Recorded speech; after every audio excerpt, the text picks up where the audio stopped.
Imagine this: a packed marine park, children laughing, cameras flashing, music swelling, and at the center of it all, a 6-ton orca soaring out of the water in a breathtaking display of power. But in an instant, the wonder turns to horror. The massive predator surges forward, dragging its trainer, Jessica Radcliffe, beneath the waves. Screams erupt from the crowd. Chaos spreads through the arena, and as the water turns red, the audience realizes they are not watching a performance anymore. They are witnessing a tragedy. Jessica's life is lost, but the story doesn't end there, because what followed stunned the world. The orca itself sank into a state of grief, circling endlessly, crying out in haunting tones, as if mourning the very woman it had killed. Scientists were left with a chilling question: could this creature understand what it had done?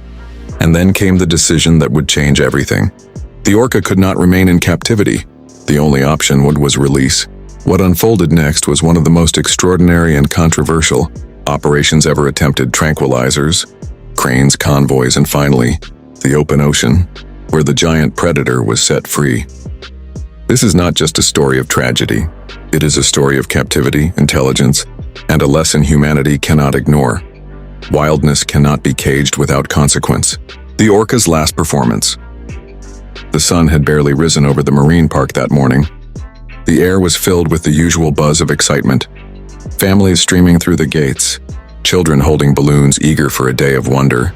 At the center of it all stood the park's greatest attraction, a massive orca, a creature both feared and admired, whose dazzling performances had drawn millions over the years.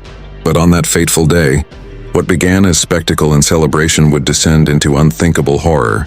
Jessica Radcliffe, a seasoned trainer with years of experience, was preparing for what should have been just another show. She had worked closely with the orca for years, forging a bond that seemed to transcend language. To her, this 6-ton predator wasn't simply an animal. It was a companion, an almost spiritual partner. She trusted it. She believed it trusted her. The performance began as usual. Music thundered through the speakers, and the audience erupted with cheers as the whale leapt from the water, its massive body slicing through the air before crashing back down in a torrent of spray. For a moment, everything was joy, awe, and wonder. Children clapped. Parents smiled. The orca, sleek and powerful, seemed to embody the beauty of nature itself. But then something changed. Without warning, the massive creature lunged. In an explosion of power, it surged toward Jessica, seizing her and dragging her beneath the surface. Gasps turned to screams as panic swept through the crowd. What had been a performance of joy had transformed into a nightmare. Trainers rushed to intervene, but nothing could match the strength and fury of the beast. The water churned violently, and for long, agonizing minutes, hope hung by a thread. But when the struggle ended, Jessica was gone. She had lost her life to the very creature she had devoted hers to. The arena fell silent. Shock gripped the audience, many unable to comprehend what they had just witnessed. Children cried. Parents pulled them close. For days, the tragedy dominated headlines across the world, raising painful questions about the morality of captivity and the true nature of these majestic animals. And yet, perhaps the most haunting chapter of this story was not what happened to Jessica, but what happened to the orca. In the days that followed, scientists and marine experts observed behavior that defied simple explanation. The whale seemed to mourn. It swam in endless circles, releasing sounds that resembled cries of grief. Again and again, it surfaced and looked toward the spot where Jessica had once stood, as if searching, waiting for her to return. It was as though it could not comprehend what it had done. Or perhaps it could, and the weight of that realization was unbearable. Could an orca truly understand the consequences of its actions? Could it feel sorrow, guilt, even remorse? These were not just scientific questions. They were moral ones. The marine park faced an agonizing decision. Keeping the whale in captivity was no longer an option. Its immense strength and unpredictable emotions posed too great a danger. But neither could they simply destroy a creature of such intelligence and beauty. There was only one answer left: release. The process was monumental. Under the guidance of marine biologists and veterinarians, preparations began. The orca was carefully sedated, its immense body gradually calmed by tranquilizers mixed into the water. Specialized cranes and lifting harnesses were brought in, engineered to carry its 6-ton weight without harm. Every moment was tense. One mistake could be fatal. not just for the whale but for the humans working beside it. Finally, the animal was lifted from the pool where it had spent most of its life. For the first time in years, it felt the air against its full body. Cameras flashed. Reporters documented every moment. And then slowly it was lowered into a massive transport tank, filled with seawater, mounted on a reinforced truck. The journey began day and night. The convoy moved through highways, across coastlines, and eventually onto a specially designed ship. Teams monitored the whale constantly, ensuring the water was oxygenated, its body cooled, its sedation carefully balanced. Every stop was calculated. Every decision mattered.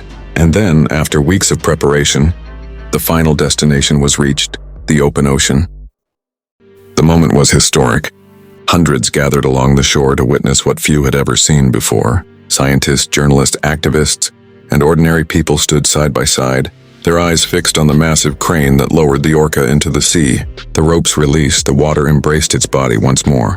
And for the first time in years, the creature felt the vast, boundless freedom of the wild. At first it hesitated.